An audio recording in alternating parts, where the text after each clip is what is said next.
Hello everyone, I'm Yan Songtao from Tsinghua University. My topic today is mining semantics-preserving attention for group activity recognition. This is a joint work with Zian Wang, Peiyang Li, Jiwen Ru, Min Yang, and Jie Zhou. Human activity analytics is one of the most important issues in the area of multimedia. There are many applications for action recognition, including sign language recognition, human-robot interaction, and sports video analysis. Based on their complexity, we can divide them into 4 different categories. The first one is gesture, which is the arbitrary movement of a person's body part. The second one is action, which is performed by a single person. The third one is interaction, which involves 2 persons or objects. And finally, group activity is performed by conceptual groups composed of multiple persons. Compared with former ones, group activity recognition remains a great challenge because of the high-level relationships among different people. This is also the topic I'm going to talk about today. Given an input video, the goal of our task is to answer the question, what are the people doing in this video? Also, there are 2 related sub-problems. First, where are the people at each frame? Or can we get a checklist of different people like the figures shown below? Fortunately, a number of works have provided solutions for this task. For example, Troy has proposed a multi-person checking framework, which has provided us with the checklist of different people. The second sub-problem we may concern is, what is the action of each single person? For this, the datasets have provided the annotations, but individual labels are available only during the training time and are not available during testing. We can now summarize the problem setting for this work. Given an input video, we need to find out the corresponding group activity, while the checklist and individual actions may be available at different phases. We now briefly review some related works. The first work is called HDTM. During testing, it first extracts features of individual persons with a CNN model and ACM network. And then they use a function F1 to fuse the features and get a feature for the group. And then they recognize the activity with another ACM network. During training, the supervised signal comes from the labels of individual actions and the label of the group activity. This method mainly employs information in appearance domain. The second work employs a semantic-based model for group activity. During testing, it first generates the captions to describe the video frames. These captions are essentially based a group of words for individual actions. And then, with these captions, they use a function F2 to get a group activity. During training, the supervised signal also comes from the labels of individual actions and the label of group activity. Since the method uses the caption information, the authors call it a semantic-based model.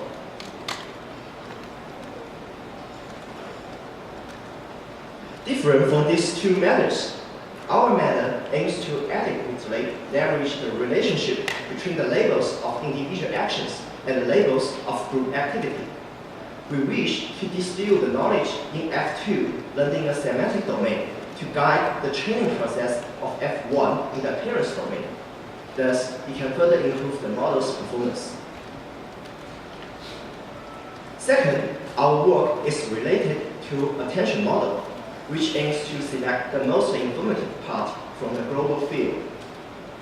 This frame is sampled from a video clip, and the label is left spike. Obviously, the spiking and blocking per people are more important than those standing people for group activity recognition. This inspires us that the group activity is usually sensitive to a few key persons, and the other people may bring ambiguous information and mislead the recognition process. Actually, attention models have been widely employed in the task of computer vision. For example, Rao developed a reinforcement learning framework to find the most informative frames for video face recognition. And the Stone proposed a special temporal attention model to learn the importance of different joints and different frames for skeleton-based action recognition. Different from these works, our main idea is to explore the attention information in two different domains. First, in the semantic domain, we design a teacher network with an attention model to map the words of individual actions to the word of group activity. And in the appearance domain, we design a student network with another attention model to predict the label of group activity based on the corresponding input video. Our main idea is to mine the teacher's attention to guide the student's attention in the training phase. In this way, we can make full use of the given information in both appearance domain and semantic domain. We now introduce our framework, which contains two sub-networks, namely teacher network and student network. The input of our teacher network is a set of individual action labels. We first encode them into a set of one-hot vectors and embed them into a lattice space. Then we send these features into an attention mechanism to obtain several scores. These scores illustrate the importance of each people, based on which we perform the weighted sum to obtain the fused feature. And finally, the output feature are sent into a fully connected layer to obtain the final prediction. For the student's network, the input is a set of checklets in a video clip. We first extract features of the checklets using a VGG network and ACM model. We have also extracted features of the optical flow and combined them with the original feature. For brevity, we have not presented the details of the optical flow here, but we will present the result in the experiment session later. Similar to the teacher's network, we fuse the features of the student network with another attention model. And finally send them into a bidirectional LSTM to predict the final label. During the training time, the teacher network introduced additional constraint for student network. The loss function for student network contains three terms. The first term is for classification constraint, which is a cross-attribute loss. The second term is for semantic-preserving attention constraint, during which we enforce the student to mimic the teacher's attention. And the third term is the knowledge distillation term, where we enforce the softmax output of the student network too close to the teacher's network. And please note that during testing time, the individual action labels are not available. So during the test time, we can drop the teacher network and just use the student network to get the final results. In order to demonstrate the effectiveness of our proposed method, we conducted experiments on two widely used datasets for group activity recognition. These two tables show the performance of our approach. We can see that our final model outperforms the state-of-the-art methods. For a Blanchard study, the baseline is a self-attention model without our semantic-preserving attention.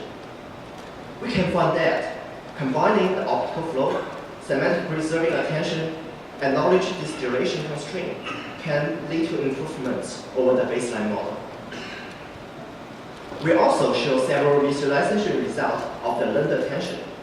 This is a frame sample from a video clip, which label is left spike. We mainly analyze these four people. the individual action of this person is left spiking. And the SA, TA, and SPA means the student's attention, teacher's attention, and semantic-preserving attention. The attention scores shows the importance of this person. Obviously, she's very important for recognizing the group activity, and the teacher attention is 80. But the self-attention method only gives her a much lower score. When we apply our model, the semantic-preserving attention gives her a more reasonable attention. For the second person, the action label is left standing, which is not so important. However, the self-attention fails to understand this.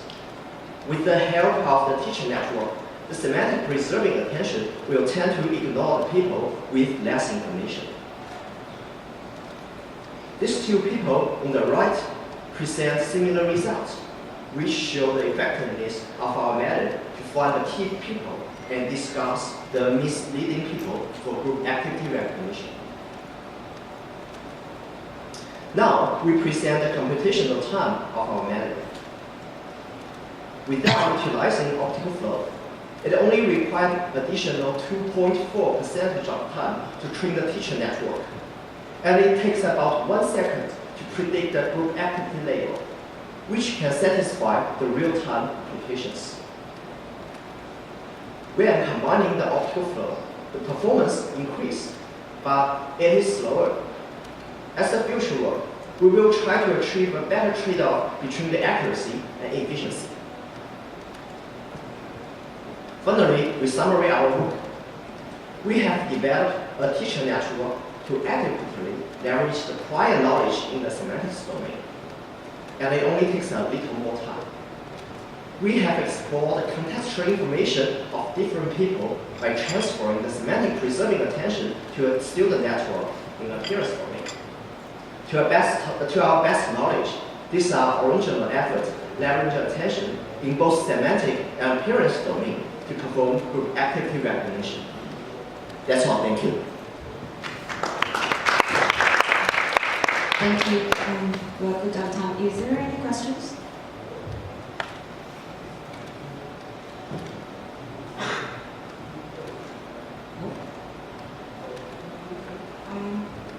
I have a question. So, for the attention, did you do any evaluation study of the teacher's attention and without guidance, the student's attention, and then after the teacher's guidance, and then what's the comparison between?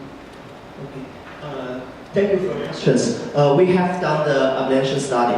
The evaluation study is shown as the table below. The SA means the self-attention formed by the student network. And the OF means combining the optical flow. And SPA means combining the semantic-preserving attention. And we can see that with the help of semantic-preserving attention, on the volleyball data set, we can get 2.5 improvement, and on the same data set, we can get 1.3 improvement. Thank you. Okay. So did you so for teachers network, you need to rely on the manual label of the actions for each person, right? And then did you ever try how about replace the manual matches with some automatic prediction? How does that affect your? Oh yes. I guess your question is that we use the ground truth annotations to train the teacher's network. Have we used the prediction of the individual actions to train? Yes, we have done the experiments, and the result is shown on the poster and also our paper. We found that the performance becomes lower if we do this. It's essentially the main idea of ICCV work. I will show this. Essentially, the framework of this one. They first generate the captions of some individual actions, these captions is actually based on the initial actions, such as like spiking, red standing, and so on. And then they just use these captions to predict the final result, and the performance will go down. This is because the model F2 is very sensitive to the input of the caption. If the caption has some bias, it will really harm the final performance. Okay. If there's no more questions, let's have the. Okay. The CNN model used in your paper is VGG. Did you try the best CNN model and XNet? And because lots of previous work always use this model. So for fair comparison, so did you try it? Thank you for your questions. We have been asked for these questions during the rebuttal phase, and we have tried the exceptional features, and we have found that the improvement, and we have found that you can get about 0.8 improvement on the body data set, and about 0.5 improvement over the C data set, but for the limitation of the paper, we have not included this result. And we have extended these papers into a journal, and we have included a comparison of different network architecture. Thank you. All right, let's thank the presenter again. So the second paper is participation contributing the temporal dynamic model for loop activity.